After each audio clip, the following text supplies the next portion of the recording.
We have no information to suggest a specific credible cyber threat against the U.S. homeland, but it is our responsibility to be prepared.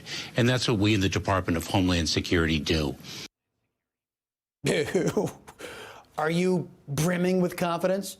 Joining me now is former CIA analyst, Newsmax contributor, former president and CEO of the Center for Security Policy, Fred Fleitz. Hey, Fred, it's great to see you. You know, can Americans trust a man and an administration that has facilitated millions of illegal aliens breaking into our nation, a party that has allowed criminals to rampage through our streets? Can we trust them to defend our country from Russia's criminals? I want to first add that I'm America First. I'm with the America First Policy Institute. Big job change for this year. I think it's really hard. It's really hard. You'll love this organization. We'll have to talk. It's really hard to trust this president. But let me say about these cyber attacks, why would Russia attack our country with cyber attacks while it is invading Ukraine? What would be the purpose of that? Why would it hit the hornet's nest?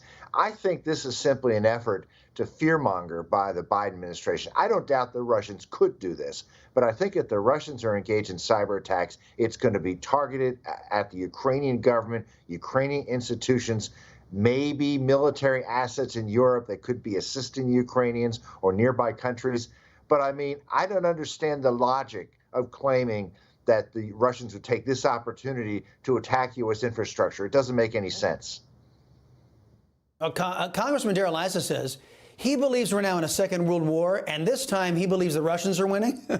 Issa also said that Putin won't stop until he gets the rest of Ukraine because he doesn't want to have Article 5 of NATO invoked at any point. Isn't Joe Biden the wrong man here, Fred, at the wrong time?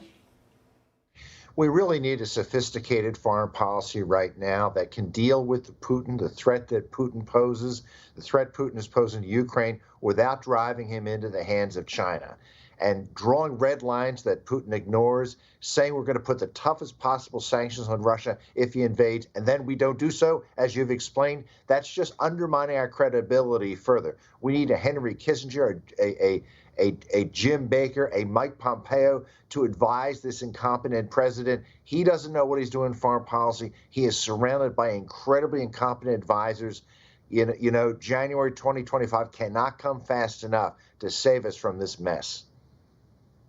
Well, Fred, just push back a little bit. Isn't Russia and China, they're already conducting joint military exercises. I mean, isn't Russia seeing that America is the target? They want to destroy the United States, as does China.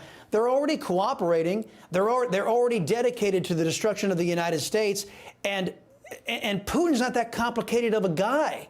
It's just that Joe Biden is such an incompetent, and his bunch of know-nothings to run his administration can't figure out Putin, who is really one of the most simple thugs on the world stage. Am I wrong? I think the alliance, the relationship between China and Russia is very troubling. It is not an alliance yet. Both nations distrust each other. We are pushing them closer together. I think it is possible to counter Putin and to engage him. We should be pushing Putin to be part of the West, to be part of Europe, not to be part of Asia. China is the main threat to American and international security, and this alliance between Putin and Russia is extremely dangerous, and we need to find a way to counter Putin in Ukraine without pushing him closer to China. This administration doesn't have a clue about this, but frankly, the next administration, this is among the tasks they'll have. Well, I want to talk to you about the sanctions next, because you've had a chance to look them over. As you saw, Kamala Harris says they're the strongest ever. They mostly go after these oligarchs who Vladimir Putin doesn't really care for anyway. Is Team Biden lying to the American people again, claiming these sanctions are the toughest ever? They're not the toughest ever. They're extremely weak. Most of these oligarchs have already been sanctioned. I understand that many of these sanctions are against the children of these oligarchs.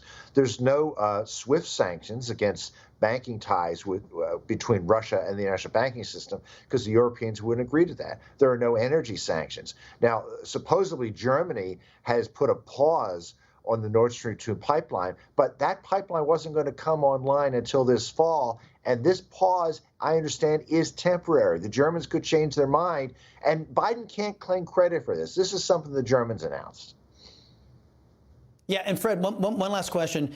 Mr. Biden infamously said that the pipeline, the Nord Stream 2 pipeline, was going to be a junk heap at the bottom of the ocean, he claimed, if Russia invaded. Do you believe Mr. Biden either remembers making that statement or has any intention of making good on his threat? It was a nonsensical comment. This is a pipeline between Germany and Russia. If the Germans and the Russians want to turn it on, they're going to. Biden kept saying it's not going to come on if Russia invades Ukraine. The only thing Biden could do would be to attack it. He's not going to do that. He's making a claim. He's making a claim that he's not going to be able to fulfill, and the Russians know that. Okay, all right. Now, and just so I'm clear, why couldn't the United States order a submarine to destroy that pipeline? We could, but we won't. I mean, that's not something Biden would do. I mean, this also would be an offensive action against the Germans. It's not the kind of thing that Biden should do. I don't think it's something we should do either. We should be using diplomacy. We should not be risking a war with Russia. That's off the table right now. Diplomacy, sanctions, moral persuasion, but let's not talk about using military force against a state that has the largest nuclear arsenal on Earth.